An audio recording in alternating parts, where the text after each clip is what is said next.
உங்கள் சத்யாவில் குளு குளு ஏசி ஆஃபர். டிவிகே கவர்மெண்ட்ல நேத்து வெள்ளை அறிக்கை கொடுத்திருக்காங்க. ரியாக்ஷன் பெரிய லெவல்ல வரும் நம்ம எதிர்பார்த்தோம். பட் முன்னாள் நிதியமைச்சர் தங்கம் தென்னரசு மட்டும் தான் பெரிய லெவல்ல ரியாக்ட் பண்ணிருக்காங்க. அதிமுக சத்தமே இல்லாம இருக்காங்க. அதிமுக பத்தி தான் சொல்லலையே, போன 5 வருஷம் தானே, அதனால நம்ம தான் வரணும்ட்டு தங்கம் தென்னரசு வந்திருக்காரு. சரி, இருந்தா கூட வெள்ளரிக்கை கொடுக்கறப்ப ஏதாவது கருத்து சொல்லணும்ல. இல்ல, இதுக்கு சத்தத்தையே காணங்கிற மாதிரி இருக்காங்க அதிமுக. இல்ல இப்ப கரெக்ட் தான் சொல்ல முடியாது, இல்ல தப்புன்னும் சொல்ல முடியாது. ஏன்னா திமுகவை தான் குறை சொல்லியிருக்காங்க. இன்னொன்னு அதிமுக சொல்லணும்னா பாதி அதிமுக தாவேக்கால தானே இருக்கு. அதுதான் குறை சொல்லிட்டு இருக்காரு எடப்பாடி பழனிசாமி டெய்லியுமே. ஆமா. சரி, நேத்து தமிழ்நாட்டோட உண்மையான கடன் 13 லட்சம் கோடிங்கிறத சொல்லியிருந்தாரு நிதியமைச்சர். நம்ம தமிழ்நாட்டுல வாழ்ற ஒவ்வொரு தலை மீதும் 1,28,000 ரூபாய் கடன் இருக்குங்கிறதையும் குறிப்பிட்டு இருந்தாங்க. நேத்தே தங்கம் தென்னரசு ஒரு ட்ரெய்லர் மாதிரி ஒண்ணு காட்டியிருந்தாரு. அது வெள்ளை அறிக்கை கிடையாது, வெற்று அறிக்கை. நான் வர்றேன், வந்து சொல்றேன்னு எனக்கு ஹிண்ட் கொடுத்திருந்தாரு. இன்னைக்கு காலையில 1 மணி நேரம் பிரஸ் மீட் கொடுத்திருக்காரு. டிடி எல்லாம் அந்த கிராஃப் எல்லாம் போட்டு காமிச்சாங்கல்ல, அதே மாதிரி கிராஃப் எல்லாம் காமிச்சு அவருமே சொன்னாப்புல. அந்த லெவல்ல கிடையாது, அந்த தரவு எடுத்து சொன்னாரு தங்கம் தென்னரசு. என்ன சொல்றாரு அப்படின்னா, இவங்க எந்த திட்டத்தையும் கொண்டு வர முடியாது, புதுமையான திட்டம் எதுவுமே உங்க கிட்ட இல்ல, எங்கிட்டதையும் கேட்காதீங்கிறதுக்காக தான் இந்த வெற்று அறிக்கை கொடுக்கப்பட்டிருக்கு. இப்ப நான் சவால் விடுறேன், டிவிக்கு ஆச்சு 5 வருஷம் நீடிச்சால் 20 லட்சம் கோடியா மாறும் தமிழ்நாட்டுடைய கடன் அப்படின்னு சொல்றாரு. இது சாபமா சவாலா? சாபம் தான், சவாலும் தான். ஓகே. அதுக்கு பல டேட்டாவும் எடுக்கிறாரு. இந்த 2026 இருந்து 2011 வரைக்கும் திமுக ஆட்சி பண்ணுச்சு. அதற்கு பிறகு அதிமுக ஆட்சி காலத்துல அப்படியே அந்த கடன்கிறது டபுள் ஆச்சு. அதற்கு பிறகு ஆட்சியிலையும் அப்படியே டபுள் ஆச்சு. டபுள் ஆகிறதா நடைமுறையா இருக்கு. இங்க இவங்க டிவிக்கு கொடுத்த வாக்குறுதி எல்லாம் நிறைவேற்றணும் அப்படின்னாலே இவ்வளவு வந்துரும், இதுக்கு மேலே கூட வரும், சவாலா அப்படின்னு கேட்டிருக்காரு. அதே மாதிரி என்ன சொல்லியிருக்காருன்னா, ஏன் 5 வருஷத்துக்கு மட்டும் வெள்ளை அறிக்கை வெளியிட்டு இருக்கீங்க? அதிமுக ஆட்சி காலத்துல இருக்கதையும் கொண்டு வர வேண்டியதானே? யாரை காப்பாத்துறதுக்காக அதிமுக ஆட்சி காலத்தை நீங்க தொடாம விட்டுருக்கீங்க? எதிர்காலத்துல தேவைப்படும்னு நினைக்கிறீங்களா அப்படின்லாம் கேட்டிருக்காரு. திமுக தேவைப்பட்டுச்சு. ஆமா, திமுகவுக்கே அந்த கூட்டணி தேவைப்பட்டுச்சு. ஆனா இன்னொரு விஷயம் என்ன, எதிர்காலத்துல தேவைப்படுறது என்ன, இப்பவே தேவைப்பட்டு தான் இருக்கு. ஒவ்வொரு ஆளும் அங்க இருந்து தூக்கிக்கிட்டு இருக்கிறாங்க தாவேகா தரப்புல. ஸோ அதனாலதான் சொல்லாம இருக்க முடியும். ஏன்னா அப்ப அவங்கதான் அமைச்சர்களா இருந்திருப்பாங்க, இப்ப இங்க வந்துட்டாங்கல்ல, அவங்கள குறை சொன்னா தாவேகாவையே குறை சொல்ற மாதிரி ஆயிடும்னு விட்டுட்டாங்க போல அந்த அதிமுக ஆட்சி காலத்தை. இன்னொன்னு திமுக அரசு வெள்ளரிக்கை வெளியிட்டாங்க, அவங்களுமே அந்த 5 வருஷத்தை வச்சுதான் வெளியிட்டாங்க. ஆமா, அதுக்கு முன்னாடி 5 வருஷம் எடுத்தாலும் அதிமுக தானே. இப்ப புதுசா வந்திருக்க கட்சினால நீங்க 2 பேரையும் எடுக்கணும்னு தங்கம் தென்னரசு எதிர்பார்க்கிறாரு. சரி, ஓகே. ஆனா இந்த வெள்ளை அறிக்கைக்கு இப்படித்தான் ரியாக்ஷன்ஸ் திமுகல இருந்து வந்திருக்கு. இன்னொரு பக்கம் பிஜேபில இருந்தும் ரியாக்ஷன் வந்திருக்கு. பிஜேபில இருந்து வந்திருக்கு, பட் அதிமுக இன்னும் வரல போறேன். ஆமா, பிஜேபியில வானதி சீனிவாசன் இது ஒண்ணும் இல்லைங்கிற மாதிரி வெறும் பேப்பருங்கிற மாதிரி தான் அவங்களும் பேசியிருக்காங்க.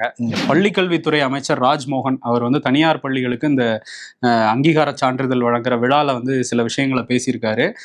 இந்த மாதிரி தடையின்மை சான்றிதழ் வாங்கணும், இல்ல தரம் உயர்த்தணும் சான்றிதழ் வாங்கணும், இதெல்லாம் காசு கொடுத்து இவ்வளவு நாள் வாங்கிட்டு இருந்தாங்க. இனிமே தனியார் பள்ளிகள் அந்த காசு கொடுக்க வேணாம். யாரு கட்சி பேரை சொல்லி, எந்த கட்சி பேரை சொல்லி கேட்டாலும் கொடுக்காதீங்க. என்னைய தெரியும்னு சொல்லி யாராவது கேட்டா கூட நீங்க காசு கொடுக்க வேணாம். இனிமே வெளிப்படைத்தன்மையோட ஆன்லைன்ல அது நீங்க அப்ளை பண்ணி இதெல்லாம் வாங்கிக்கலாம், இந்த அங்கீகார சான்றிதழ்லாம் அப்படிங்கிற மாதிரி சொல்லியிருக்காரு. ஸோ இதுக்கப்புறம் தனியார் பள்ளிகளோட ஃபீஸ் குறையும் அப்படிங்கிற மாதிரி எதிர்பார்க்குறாங்க. ஏன்னா நாங்கள் இந்த மாதிரி நிறைய பணம் கொடுத்துக்கிட்டு இருக்கிறோம், அது இல்லைன்னா நாங்கள் கண்டிப்பாக இவ்வளோ பணம் வாங்க மாட்டோம்னு சில தனியார் பள்ளிகள் இப்போ பேட்டியெல்லாம் கொடுத்துக்கிட்டு இருக்கிறாங்க. இதில் இன்னொரு விஷயம் என்னன்னா, தனியார் பள்ளிகள் கிட்ட ஒரு வேண்டுகோளும் வச்சிருக்காரு. நிறைய ஏழை மாணவர்கள் கூட உங்களை தேடி படிக்க வராங்க, அதனால கட்டணத்தை குறைங்க, வெளிப்படையாக எவ்வளோ வாங்குறீங்கிறத அங்கே ஸ்கூல்லே ஒரு பலகையில் எழுதி வைங்க அப்படின்லாம் சொல்லியிருக்காரு. சொன்னது மட்டும் இல்லை, நிறைய பள்ளிகளுக்கு அந்த தடையின்மை சான்றிதழ் கொடுத்துருக்காங்க காசே வாங்காம. கடந்த 2 ஆட்சியிலையும் நம்ம விசாரிக்கிறப்ப 30 லட்சத்துல இருந்து 20 லட்சம் வரைக்கும் ஒவ்வொரு ஸ்கூலுக்கும் வாங்கினதா தகவல். ஆமா, அதே மாதிரி சில துறைகள்ல இந்த டெண்டர் ஓப்பனா விடுறாங்க. இன்னொரு பக்கம் இந்த டிரான்ஸ்ஃபர்ஸும் வெளிப்படையா நடக்கிறதையும் நம்ம பார்க்க முடியுது. ஆமா, பி தி லீடர்ஸோட ஃபவுண்டர் அண்ணாமலை என்ன சொல்றாரு? அவர் இன்னைக்கு ஒரு பாட்காஸ்ட் போட்டிருக்காரு. 52 நிமிஷம் ஓடுது. எடிட்டிங் மிஸ்டேக் எல்லாம் இருக்கு. ஆரம்பத்துல கேட்டுட்டு இருந்தா திருப்பி ஆரம்பத்துல இருந்து ரிப்பீட் ஆரம்பிக்கிறாரு. அதெல்லாம் பார்க்காம பப்ளிஷ் பண்ணிருக்காரு போல தெரியுது. பிரஸ் மீட்ல சில நேரங்கள்ல பதில் தெரியலன்னா சொன்னதே சொல்லுவாரு, அது மாதிரி எதுவும் பாட்காஸ்ட்ல சொல்லிட்டாரா? அதான் ஆரம்பத்துல பாக்குறப்ப இங்கதான் நான் பிறந்தேன்னு சொல்லல, இங்கதான் நான் ஸ்கூல் படிச்சேன், இங்கதான் நான் படுத்து தூங்கினேன், அதான் கட்டல்ல போட்டு நான் வந்து படுத்திருப்பேன், இங்கதான் ஹோம்ஒர்க்லாம் நான் வந்து எழுதினேன். இப்போ வீட்டுல இருந்தே போட்டிருக்காரா? வீட்டு அந்த ஒரு ஓப்பன் ஸ்பேஸ்ல இருக்கு, அங்க முதல்ல வீடா இருந்துச்சு போல இருக்கு, அண்ணாமலோட வீடு. ஒரு vlog மாதிரி அது வந்து பண்ணிருக்காரு, தோட்டத்தை சுத்தி சுத்தி வராப்புல. அதுல அரசியலும் பேசுறாரு, அவரை பத்தி வந்து சொல்றாரு. என்ன கருத்தை சொல்ல வர்றாரு அப்படின்னா, வீதி லீடர்ஸ்க்கு 18 லட்சம் பேர் ஆதரவு வந்து கொடுத்துருக்கீங்க, இன்னும் நிறைய பேர் ஆதரவு நீங்க கொடுத்துக்கிட்டு இருக்கீங்க, நிறைய பேர் மிஸ்ரால் கொடுத்து ஜாயின் பண்ண வேண்டியதானலாம் சொன்னாங்க, மிஸ்ரால் கொடுத்தா அது சரி வராது. ஏன்னா அது பிஜேபி ஏற்கனவே பண்ணாங்க, அதுக்கே நாங்க நிறைய வாங்கியிருக்கோம், நான் பிஜேபி இல்லைன்னு காட்டுறதுக்காகவே அதை பண்ண மாட்டேன். அது இப்போ 2 கேள்வி கேட்கறப்பதான் அவங்கள பத்தி நமக்கும் தெரியும், நம்மளை பத்தி அவங்களுக்கும் வந்து புரியும். இப்போ நிறைய பேர் வாலண்டியரா இந்த இதுல வீதி லீடர்ஸ் இருக்கணுங்கிறதுக்காக லட்சக்கணக்கான பேர் அப்ளை பண்ணிருக்காங்களாம். நீங்க எந்த போஸ்டிங் வேணாம், நாங்க வாலண்டரி மட்டும் பண்றோம் அப்படிங்கிறதுக்காக இருக்காங்க, நம்ம கோடி பேர் இணைஞ்சு இதெல்லாம் செயல்படுத்த போறோம்ன்றாரு. இந்தியால இருக்கவங்க தானே 18 லட்சம் பேரு? தமிழ்நாடு இந்தியான்னு தெரியல. அவர் 18 லட்சம் அவர் வந்து சொல்றாரு. ஒரே நபர் வந்து 50 வருஷமா எம்பியா இருக்கிறது, எம்எல்ஏ இருக்கிறதெல்லாம் கூட சிஸ்டத்தெல்லாம் மாத்தணும்னு அதுல வந்து பேசியிருக்காரு. யார், பிரதமர் மோடியை சொல்றாரு? அவர் ரொம்ப காலமா பதவியில இருக்கிறாரு. அவரு அவங்க இருக்கிற அமித்ஷாவை சொல்றாரான்னு தெரியல, ஏகப்பட்ட பேரை சொல்றாரான்னு தெரியல. அமித்ஷாவை சொல்ல மாட்டாரு, ஏன்னா அவர் தான் அனுப்பிச்சே வச்சிருக்காருன்னு சொல்றாங்க. ஸோ அதனால அவர் ஏதோ மெசேஜ் சொல்ல வராரு. சரி, இன்னொரு பக்கம் வந்து பொதுப்பணித்துறை அமைச்சர் ஆதவ் அர்ஜுனா அவர் வந்து திமுக தலைவர் ஸ்டாலினுக்கு ஒரு நோட்டீஸ் அனுப்பியிருக்காரு. என்னன்னா, ஏற்கனவே வந்து அந்த ஜான் பிரிட்டோ அப்படிங்கிற நபர் வந்து போதைப்பொருள் வழக்குல வந்து சிக்கியிருக்காரு. அது வந்து ஆதவ் அர்ஜுனாவோட உறவினர் அப்படிங்கிற மாதிரி திமுக தரப்புல இருந்து சொல்லியிருந்தாங்க. இது திமுக தலைவர் ஸ்டாலின் வந்து இந்த மாதிரி குற்றச்சாட்டை வச்சிருக்காரு, அவங்க சமூக வலைதள பக்கத்துல எல்லாம் போட்டிருக்காங்க. ஆனா அவருக்கும் எனக்கும் எந்த உறவும் கிடையாது, அதனால 1 கோடி ரூபாய் மான நஷ்ட வழக்கு கேட்டு நோட்டீஸ் அனுப்பிச்சிருக்காரு. அதே நேரத்தில் மன்னிப்பு கேட்கணும் அப்படின்னு சொல்லியிருந்தாரு. இந்த செய்தி நாள் வந்தப்போ கூட நம்ம வந்து பேசலை, ஏன்னா அது வந்து தவறான செய்தின்னு நமக்கு முதற்கட்ட தகவல் கிடைச்சிது. ஸோ வெயிட் பண்ணி அடுத்த நாள் பேசலாம்னு நினைச்சப்போ கூட நிறைய பேர் கமெண்ட்ல வந்து சொல்லியிருந்தாங்க, இதை ஏன் பேசல, ஊத்திருந்தாங்க. அது திமுக ஆதரவாளர்களும் சிலர் வந்து போட்டிருந்தாங்க. அது உண்மை என்னன்னு விசாரிச்சு தானே நம்ம சொல்ல முடியும். அதேதான். ஆற்காடு வீராசாமியோட இல்ல திருமண விழாவை சிறப்பிக்கிறதுக்காக வந்து முன்னாள் முதல்வர் ஸ்டாலின், இப்போதைய எதிர்க்கட்சி தலைவர் உதயநிதி ஸ்டாலின், துர்கா ஸ்டாலின் இவங்கெல்லாம் வந்து குடும்பமா கலந்துக்கிட்டாங்க. அங்க வந்து பேசியிருக்கிறாரு உதயநிதி ஸ்டாலின். என்ன சொல்றாருன்னா, இந்த அரசு எதை கொள்முதல் பண்றதுல ஆர்வமா இருக்காங்களோ இல்லையோ, அடுத்த கட்சி எம்எல்ஏவை கொள்முதல் பண்றதுல ஆர்வமா இருக்காங்க அப்படின்னு சொல்லியிருக்காரு. அதே மாதிரி இன்னொரு விஷயம் என்ன சொல்றாருன்னா, நம்ம ஆட்சியில இருந்த போது நமக்கு ஓட்டு போடாதவங்க கூட ஐயோ உங்களுக்கு போடாம விட்டோமே, திமுக ஓட்டு போட்டிருக்கலாமே, எவ்வளவு நல்லது பண்றாங்களேங்கிற மாதிரி நினைச்சாங்க. ஆனா இப்ப இந்த சோஃபா மாடல் ஆட்சி அமைஞ்சதுக்கு அப்புறம் ஓட்டு போட்டவங்க எல்லாம் ஏன் ஓட்டு போட்டோன்னு புலம்பிக்கிட்டு இருக்காங்க அப்படின்னு சொல்லியிருக்காரு. இதுல நோட் பண்ண வேண்டிய விஷயம் என்னன்னா, 5 வருஷம் அவங்க ஆட்சியில இருந்த போது ஐயோ உங்களுக்கு நம்ம ஓட்டு போடலையே அப்படின்னு நினைச்சிருக்காங்க. ஆனா எலெக்ஷன் வரப்போது ஓட்டு போடல, அதுதான் ஏன்னு தெரியல. சரியில்ல. இதே திருமணத்துல ஓபிஎஸ் வந்து கலந்துக்கிட்டாரு. ஓபிஎஸ் வந்து ஏதோ பக்கா திமுக முறைன்னு அவருடைய ஸ்பீச் எல்லாமே அதான் மாறிட்டாரு. அன்னைக்கே பெரியார்ல ஆரம்பிச்சு, அண்ணால ஆரம்பிச்சு, கலைஞர் ஒளி வந்து ஸ்டாலினை தொட்டு உதயநிதியை தொட்டு இன்பநிதி வரைக்கும் வரல. அந்த அளவுக்கு இல்லையா? வந்து என்னோட சிரிப்பை மீட்டெடுத்தவர் தலைவர் ஸ்டாலின் தான், கழக தலைவர் ஸ்டாலின் தான். அவர் சிரிப்பே போயிடுச்சு எலெக்ஷனுக்கு அப்புறம், நீங்க மட்டும் சிரிச்சிட்டு இருக்கீங்க. இதே மண்டபத்துலதான் பாட்டால் அடிச்சு என்னோட சிரிப்பை வந்து காணாமக்கினாங்க, அதே மண்டபத்துல என்னோட சிரிப்பை வர வச்சிருக்காரு அப்படின்லாம் புகழ் மாலை பாடிக்கிட்டு இருக்காரு. ஓகே, அந்த பாட்டில் வீசினா நம்ம தான் அப்பப்ப சொல்றோம்னு நினைச்சோம். ஆனா அவருக்கு பாருங்க எவ்வளவு ஒரு ஆழமான காயமா இருந்திருக்கு அவருக்கு. ஆமாப்பா, 3 முறை முன்னாள் முதல்வராக இருந்திருக்காரு. பாட்டுல தூக்கி அடிச்சு தலையில அடிச்சு கீழே விழுந்தா யாரதான் மறப்பா, அவ்வளவு பேர் வேற பார்த்தோம். தலையில அடிச்சுதான் அவர் பக்கத்துல தானே போச்சு, நீங்க தான் பக்கத்துல இருக்க தலையில அடிச்சு கீழே விழுந்தாரு, அவர் தலையில அடிச்சு கீழே விழுந்தாரு, அவன் மட்டும் பாட்டில் அவர் நோக்கி போச்சு இல்ல, அவ்வளவுதான் மேட்ரு. ஆமா, ஆனா வந்து இப்ப ஹாப்பியா இருக்காரு அப்படின்றாரு. பட் ஆட்சியில இல்ல திமுக இவர் வந்ததுக்கு அப்புறம். போன டேக்ல ஓபிஎஸ் ராசி இல்லாதவன்றதா சொன்னியா?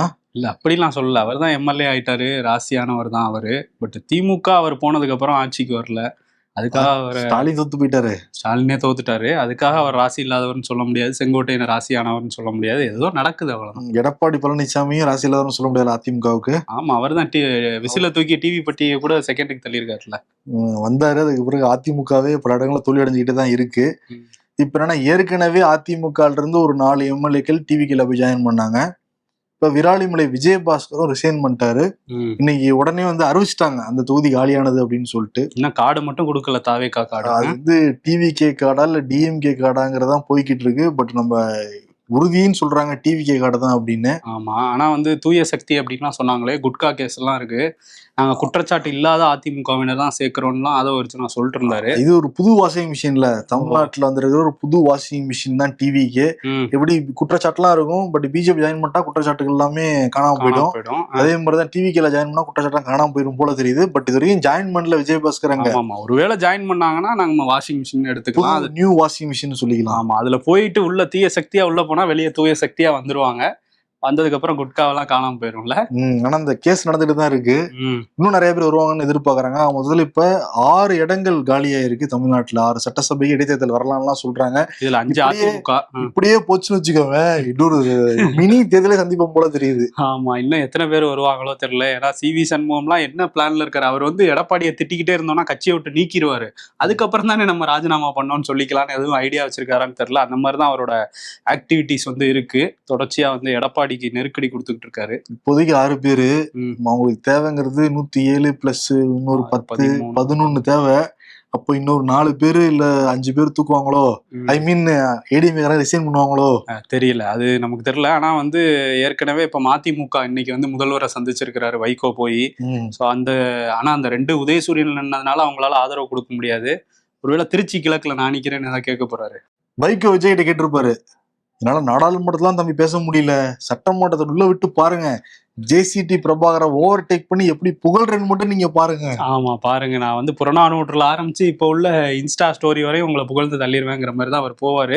சரி, ஓகே, போய் பார்த்துட்டு வந்திருக்காரு. இன்னொரு பக்கம் வந்து ஆர்பி உதயகுமார் அவரோட அந்த வீடியோ, அவர் ஆட்சியில இது எம்எல்ஏவா இருந்தாலும் சரி இல்லைனாலும் சரி, அந்த வீடியோ மட்டும் போட்டுறாரு. உங்களுக்கு வருமானம் வேணும் இல்ல, அதுல என்ன யாரு பாக்குறா, நம்மள மாதிரி ஒரு 4 பேர் பாக்குறோம், அவ்வளவுதான். அது குவாலிட்டியா பண்ணலாம், அண்ணாமலை மாதிரி குவாலிட்டியா பண்ணும்போது கொஞ்சம் பாக்குறதுக்கு இதா இருக்கும். ஒரு க்ளோஸ் அப் ஷாட் எடுத்து பேசிக்கிட்டு அவர் என்ன சொல்றாருன்னா, விஜயபாஸ்கர் ரிசைன் பண்ணிட்டு போயிட்டாருல, அவரு அதிமுக ஜாயின் பண்றப்ப இந்த சொத்து எவ்வளோ, இப்ப இருக்கிற சொத்து எவ்வளோ, இதெல்லாம் வந்து கட்சிக்கு வந்து கொடுப்பாரா அப்படின்னு கேக்குறாரு. ஆர்பி உதயகுமார் நேர்மையானவர் பாருங்க. அதிமுக ஆட்சியில கொள்ளையடிச்சுதான் சொத்து சேர்த்திருக்காரு விஜயபாஸ்கர்ங்கிறத ஓப்பனா சொல்றாரு. ஓப்பனா சொல்லியிருக்காரு. அப்ப எல்லா அதிமுக அப்படிதானா? அப்ப வந்து டிஎம்கே வச்ச குற்றச்சாட்டும் பிஜேபி வச்ச குற்றச்சாட்டும் உண்மைதானா? பிஜேபியும் வச்சாங்கல்ல கூட்டணிக்கு இல்ல, வரதுக்கு இல்லாததுக்கு முன்னாடி வச்சுக்கிட்டு இருந்தாங்க. அது அண்ணாமலை வச்சாருன்னு சொல்லுங்க, அவர் தான் இப்ப பிஜேபியோட ஏடிமா இருக்காருல்ல. அதுவும் பாருங்களேன், முதுகுல குத்திட்டு போறாங்க அதிமுகவை, துரோகிகள் அப்படிலாம் பேசியிருக்காரு அவரு. இப்படி ரொம்ப ஓவரா பேசுறவங்களும் சில நேரம் போயிருவாங்க, வாய்ப்பு இருக்கு. அவர் என்னன்னா, அவர் இப்ப எம்எல்ஏ கூட இல்ல, அதனால வீடியோ போட மாட்டாங்க, அதனால கொஞ்சம் ஓட்டிக்கிட்டு இருக்காரு. சரி, ஓகே. இன்னொரு பக்கம் என்னன்னா, இந்த 4 எம்எல்ஏக்கள் ஏற்கனவே ராஜினாமா பண்ணது, அதை ஏத்துக்கிட்டாரு சபாநாயகர், அதுக்கு தடை விதிக்கணும்னு அதிமுக கேஸ் போட்டிருக்காங்க.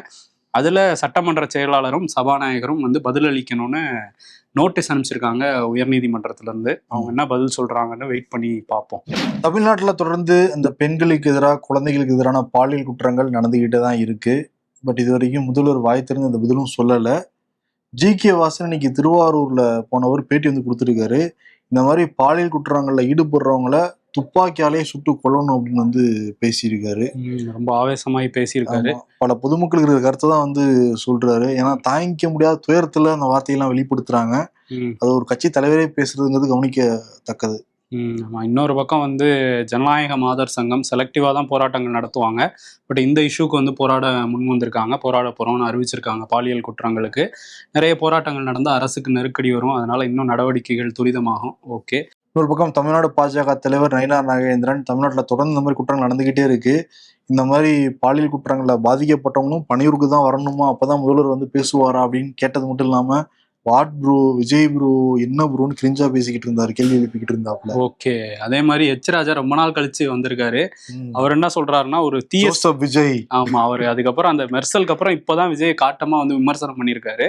என்னன்னா, ஒரு பொறுப்பே இல்லாத முதல்வர், எதை பத்தியும் கவலைப்படல, மக்களை பத்தியும் கவலைப்படல, அமைச்சர்களுக்கெல்லாம் ஒரு ஒண்ணுமே தெரியல, தகுதி இல்லாதவங்க எல்லாம் அமைச்சராயிருக்காங்க அப்படிலாம் சொல்லிட்டு ஒரு எவ்வளவு தீய சக்தி காட்சி நடத்திட்டு இருக்காங்க பாருங்கன்னு விஜய் விமர்சிச்சிருக்காரு. பாஜகல இருந்து அலிஷா அப்துல்லா தன் மீதும் தன் குழந்தைகள் மீதும் ரொம்ப கொச்சையான சொற்களை சொல்லி விமர்சனம் பண்ணாங்கன்னு சொல்லிட்டு குற்றச்சாட்டு வச்சிருந்தாங்க. யூடியூபர் முக்தார் மீதும் அரசியல் பிரமுகர் திருச்சி சூர்யா மீதும் 2 பேரையும் கைது பண்ணி ஜெயிலில் வச்சிருந்தாங்க. இப்ப என்னன்னா குண்டர் சட்டமும் அவங்க மேல வந்து போடப்பட்டிருக்கு. ஓகே.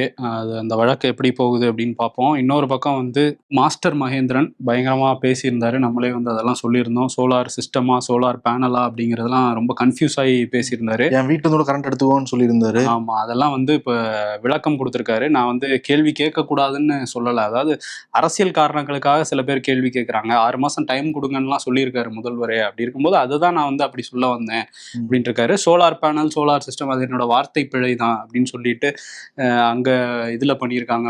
வட மாநிலங்கள்லாம் போனப்ப பார்த்துருக்கேன், ஏர்போர்ட்ல சோலார் சிஸ்டம் இருந்தது. இங்கே கூட முன்னாள் முதலமைச்சர் ஜெயலலிதா கொண்டு வந்தாங்கன்னு ஒரு டீட்டெயிலா நிறைய விஷயங்கள் என்னென்னமோ பேசுறாரு. அதுல சரியான பதில் அப்படிங்கிறது நம்ம தேடி அது புரியல. அவர் ஏதோ சொல்ல வராரு விளக்கம். பட் அவரு என்னைய வந்து மணிரத்னம் ஷூட்லலாம் போயிட்டு நான் உட்காந்து கால் மேல கால் போட்டுட்டு இருப்பேன்னு சில பேர் வதந்திலாம் பரப்புறாங்க. அப்படிலாம் கிடையாது. நான் ஏதாவது சொன்னது உங்க மனசு புண்பட்டு இருந்ததுன்னா என்னை மன்னிச்சுக்குங்க, உங்க வீட்டு பிள்ளையா நினைச்சு விட்டுருங்கிற மாதிரி கேட்டிருக்காரு. செஞ்சுட்டாங்கல்ல, முடியல. அது இதுல கொஞ்சம் அந்த பாடி லாங்குவேஜ் எல்லாம் மாறி இருந்தது. அந்த பேட்டியில வேற பாடி லாங்குவேஜ், மக்களை ஏனமா சிரிச்சுட்டு பேசிக்கிட்டு இருந்தாரு அவரு. ஆமா, இப்ப வந்து அடி வாங்கணும்னா விளக்கம் இல்லைனாலும் பாடி லாங்குவேஜ் மாறி இருக்கு, அவ்வளவுதான். G7 மாநாடு. இந்த மாநாட்டில் ஹைலைட்ஸா இருக்க வேண்டியது என்னன்னா, நம்ம வந்து ஒரு உலக பிரச்சனைகளை பத்தி பேசுவாங்க. அதை பத்தி பேசினாங்க. உக்ரைன் போரை பத்தி பேசியிருந்தாங்க. ஈரான் அமெரிக்கா ஒப்பந்தம், அதே மாதிரி எரிசக்திக்கு ஏற்பட்டிருக்க நெருக்கடி, இதெல்லாம் பத்தி பேசியிருந்தாங்க உலக தலைவர்கள்லாம் சேர்ந்து. பட் அதுல ஹைலைட்டா மாறி இருக்கிறது என்னன்னா ஒரு வீடியோ தான். அது என்னன்னா, அங்கே எல்லா உலக தலைவர்களும் நின்று ஃபோட்டோ எடுத்துக்கிட்டு இருக்க சமயத்தில் அவங்க வந்து மெலோனி, இட்டாலியோட பிரதமர், அவங்களும் பிரதமர் மோடியும் வந்து கை கொடுத்துக்கிட்டாங்க. அதுக்கப்புறம் பிரதமர் சாக்லேட் கொடுத்தாரா? சாக்லேட் கொடுக்கல. அந்த சாக்லேட்டை பத்தி தான் அவர் ஏதோ சொல்லியிருக்காரு, மெலோடி பத்தி. அது ஒழுங்கா வாங்கிட்டு போலையா?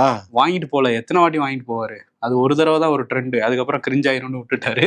இப்போ என்னன்னா, அதை பத்தி ஏதோ சொல்லியிருக்காரு, மெலோடி நான் வாங்கிட்டு வந்தேன் பாத்தீங்களா, ட்ரெண்டா இருக்குங்கிற மாதிரி தான் சொல்லியிருக்கணும். ஏன்னா அதுக்கு அவங்க சொன்ன பதில் மட்டும்தான் அந்த ஆடியோல ரிசீவ் ஆயிருக்கு. நம்ம தான் ஃபேமஸ் கப்பல் இன்ஸ்டாகிராம்ல அப்படின்னு மெலோனி வந்து சொல்றாங்க. ஸோ வந்து அந்த வீடியோவும் இப்போ வைரல் ஆகிட்டு இருக்குது. ஓகே, உலக பிரச்சனைகள் பேச போன இடத்துல கொஞ்சம் ரிலாக்ஸா ஏதோ சொல்லியிருக்காங்க. ஃபேமஸ் கப்பல் தான் நம்ம அப்படின்னு அவங்க பேசியிருக்காங்க. ஆமா, மெலோடி அப்படின்றாங்கல்ல. நீட் கொஸ்டின் பேப்பர் டெலகிராம் மூலமா தான் லீக் ஆகுதுன்னு சொல்லிட்டு டெலகிராமுக்கு தடை போட்டாங்க. நிறைய பேர் கொந்தளிச்சிருவாங்களே, ஏன் டெலகிராம் பேன் பண்ணி? சரி, இப்ப டெலகிராம்ல பேன் பண்ணா சிக்னல் ஆப்லயோ, வாட்ஸ்அப்லயோ, இன்ஸ்டாகிராம் டிஎம்லயோ கூட அனுப்பிக்க மாட்டாங்களா? தான் யார் லீக் ஆச்சோ அவங்கள பிடிக்க முடியல. பட் ஒரு ஆப்பை பேன் பண்ணி பாத்தீங்கன்னா தடுத்து நிப்பாட்டிட்டோங்கிறாங்க பிஜேபி காரங்க. ஆமா, அதுதான் அவங்களுக்கு தெரிஞ்சது பேன் தான். சைனா பிரச்சனைனா சைனா ஆப்பை பேன் பண்ணுவாங்க. டிக்டாக் அதுவும் இல்லை, அதுவும் ஸ்க்ரோல் பண்ணிட்டே வந்துருப்போம் நம்ம. ஆமா, இன்ஸ்டாகிராம் ஒரு பக்கம், டிக்டாக் ஒரு பக்கம். அப்படி இன்னொரு பக்கம் அமெரிக்காவும் ஈரானும் ஒப்பந்தம் போட்டிருக்காங்க. அதுல $300 பில்லியன் அமெரிக்கா வந்து கொடுக்க போறாங்க ஈரானுக்கு. அந்த ஏற்கனவே போரால சிதைஞ்சு போயிருக்க கட்டடங்கள் இதெல்லாம் வந்து சரி பண்றதுக்காக $300 பில்லியன் கொடுக்க போறாங்கிற மாதிரி ஒரு செய்தி ஓடிட்டு இருந்துச்சு. ஜேடி வான்ஸ், அமெரிக்காவோட துணை அதிபர் வந்து அப்படிலாம் கிடையாது, நாங்க அப்படிலாம் சொல்லல, ஏதாவது நீங்க பாட்டு போட்டு விட்டு அவங்க கேட்க போறாங்கிற மாதிரி ஒரு விளக்கம் கொடுத்திருக்காரு. ஓகே, இப்ப இந்த போர் ஒப்பந்தம் காரணமாக கச்சா எண்ணெய் விலையெல்லாம் சரசரன்னு சரிஞ்சுக்கிட்டு இருக்கு. இப்ப சரசரன்னு மேல ஏறினப்ப நமக்கு பெட்ரோல் டீசல் ஏத்திட்டாங்க. சரிஞ்சுக்கிட்டு இருக்கப்ப எப்படா குறைப்பாங்கன்னு நம்ம எல்லாம் கேட்டோம் அப்படின்னா, அது எப்படிங்க உடனே எல்லாம் இந்த நிலைமை வந்து சரியாகாதுல்ல, எல்லாம் சரியான உடனே நாங்க குறைக்கணுங்கிற மாதிரி சொல்றாங்களாம் மத்திய அரசுல இருந்து. ஏறவை மட்டும் உடனே ஏத்திடுறீங்க நீங்க, குறைக்கிறவங்க மட்டும் உடனே குறைச்சாதான் ஒரு மானஸ்தனுக்கு அழகு. குறைக்க மாட்டோம்னு சொல்லிட வேண்டியதானே. இனி பட்ஜெட்டும் நீதான் வாசிக்கணுமாம். அதுவும் 2 மணி நேரம் கேப்பே விடாம. ஐயோ அப்படின்றாரு அந்த நிதியமைச்சர் மரிய வில்சன். சோசியல் மீடியாவில் பெண்களை அபியூஸ் செய்தால் அபராதம்னு ஒரு ஜீவோ போட்டா விர்ச்சுவல் வாரியர்ஸ் கிட்ட இருந்து மாசத்துக்கு 1000 கோடி ரூபாய் வருவாய் ஈட்டலாம்.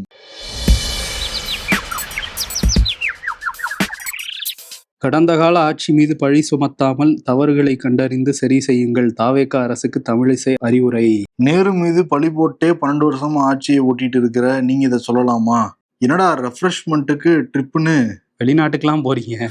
அரசியல்ல இதெல்லாம் சாதாரணமாப்பா. இன்னைக்கு விருது எடப்பாடிக்கும் விஜய்க்கும் கொடுத்துடலாம். காரணம் வந்து எடப்பாடி அதிமுக இருந்துதான் பல பேர் டிவிக்கு போய் ஜாயின் பண்ணிட்டு இருக்காங்க.